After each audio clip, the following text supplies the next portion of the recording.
Ryan Matthew, the American trucker, Oregon, gives Washington route.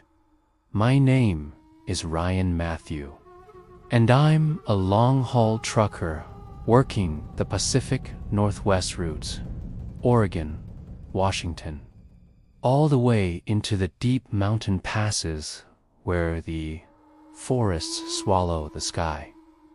I've done thousands of miles in my life, but this one trip, this one night, I will never forget. This happened in 2021. I was hauling cargo from Bend, Oregon, heading north toward Yakima, Washington, a route I had taken dozens of times. Those mountains, they're beautiful in the day, but at night, they turn into a completely different world. Endless pine forests, fog that moves like it's alive, and roads so quiet you can hear your own heartbeat. That night, around 12 a.m., I crossed into the Cascades, tall pine trees. Icy wind, a pitch-black sky, the kind of night where even the moon seems scared to show up. I had already taken only 3 breaks on the way. Heavy truck, slow climbs, long night ahead. As I drove deeper into the mountains, the silence became something else. Not just quiet, but empty, like even the animals were hiding. And the road ahead, my headlights barely carved out a shape in the darkness. I kept some soft music playing just to keep my mind awake. After a while, the climb got steeper, and I noticed my temperature gauge rising. First, a little normal on a climb, then higher and higher. I thought, okay, better to stop and cool her off. Last thing I need is engine trouble in the middle of the mountains. I hadn't smoked in hours, so I figured I'd take a quick cigarette break too. I pulled over at a little clearing beside the road. No houses, no cars, just miles of forest swallowing everything. Turned the engine off, kept the headlights on, stepped out, and immediately the atmosphere hit me. A cold so sharp it felt alive, an emptiness so deep it felt wrong, a darkness so thick it swallowed the light behind me. I lit my cigarette, leaning against the truck, and tried to calm my nerves. That's when I heard it. A rustling sound from the forest on the passenger side, behind the bushes and tall pine trees. Like someone was walking, or something was walking toward. I thought maybe a hiker or some local, but who walks in these forests at midnight, in freezing cold, in the middle of nowhere? The sound wasn't steady like human footsteps. It would start, stop, start again, stop again. Something was watching me. I felt it. My truck's lights lit up the road ahead, but behind me, pure darkness, the kind that feels like it's waiting for you to blink. I decided to quickly finish my cigarette and check the rear tires. Truckers know this. The dual rear tires often get stones stuck between them. I had driven through some rough patches, so checking them made sense. I crouched down, torch in hand, scanning the tires. No stones. But then, from the faint spill of the headlight on the other side of the truck, I felt movement, not saw. Felt like someone standing absolutely still, watching me, waiting. Every instinct I had screamed, "Get inside the truck." Now, I moved silently toward the cabin, opened the door slowly. The old hinges made a small creak, and I climbed in fast and locked both doors. Turned the ignition. The gauge was cooling. Good, I thought. I'll get to a town and stop properly.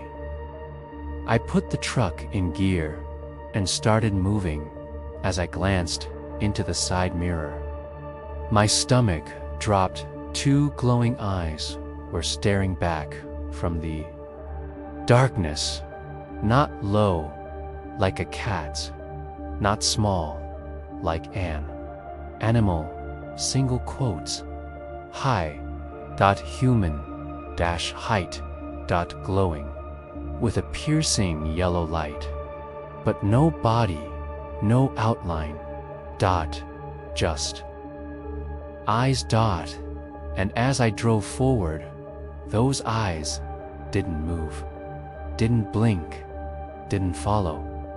They just watched. Then the fog came. Thick, heavy, alive. My headlights hit nothing but white mist. The road disappeared. Visibility dropped to almost zero. I couldn't keep driving like that. I needed to stop again. I found a narrow dirt patch off the road, pulled in, turned the engine off, and even the headlights. I didn't want anything to notice me again. Not after those eyes. I wrapped myself in a blanket and tried to rest. That's when it started. A faint tapping from the back tires. Tap, tap, tap. Like someone lightly hitting metal. I tried to ignore it, but it got louder, more deliberate. I grabbed my torch, opened the door, and stepped out. The cold hit me like a punch. I walked slowly toward the back of the truck. Nothing, no animal, no person, no wind strong enough to make that noise. I went back into the cabin. Moments later, tap, tap, tap. But now, from the other side, I felt something watching me. Again, I got out, and there, in the dirt near the rear tires, were fresh footprints. Human, shaped. But wrong. Too long, too deep. And pointed slightly outward, like whatever made them had twisted feet. I shined the torch upward. Nothing. Suddenly, a metallic sound from the front door. Clink, like someone brushing the handle with their fingers. I ran back inside, locked the doors, my hands shaking uncontrollably. After a long silence, I lay down in the sleeper berth, tried to force myself to ignore everything. But then, the container lock behind the truck began rattling violently, and then a loud metallic crack, like someone had forced it open. My entire truck, vibrate. I had no choice. Again, torch in hand, I stepped out. Half the truck was swallowed in fog. The other half barely visible. My breath was shaking. I moved toward the back, slow, terrified, and one of the back doors was open, but no cargo was missing. No thief, no sign of a break-in, just the door wide open. I shut it fast and ran back inside. Not long after, the lock rattled. Again, the door was opened.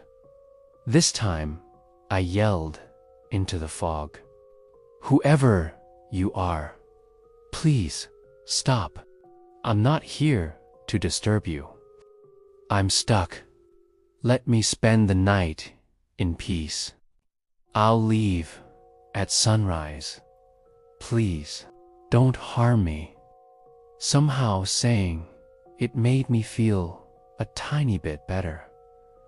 But just as I turned to climb into the cabin, from deep inside the forest came a laugh, a horrible, distant, mocking laugh, slow, stretching, cold. My knees almost gave out. I climbed inside, locked everything, covered the windshield and windows with the blankets and curtains, so I wouldn't see outside. Then it came: footsteps, slow, crunching on gravel, coming from behind the truck, moving toward my door. Then a knock. Took. My soul left my body for a moment. Then breathing, heavy, moist, right outside the window, through the tiny gap above the curtain, I saw it. A puff of white breath. Someone was standing inches away from me, breathing in the cold.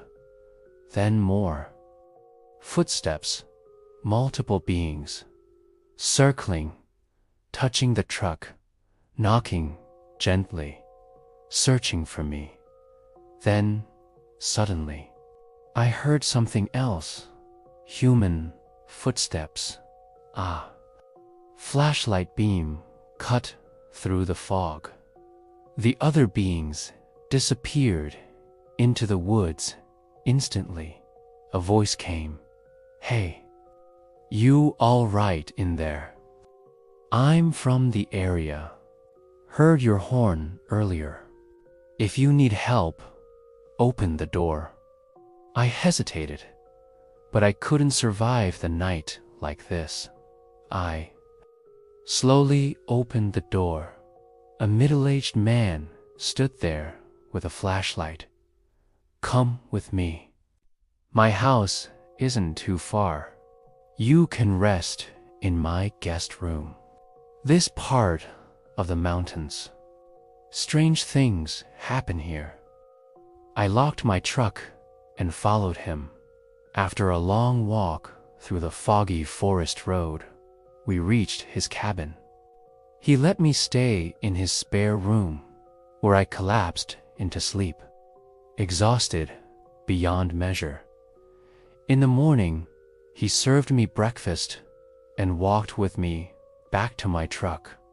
Everything was intact. He saved my life. May God bless him. I continued my journey afterward. But that night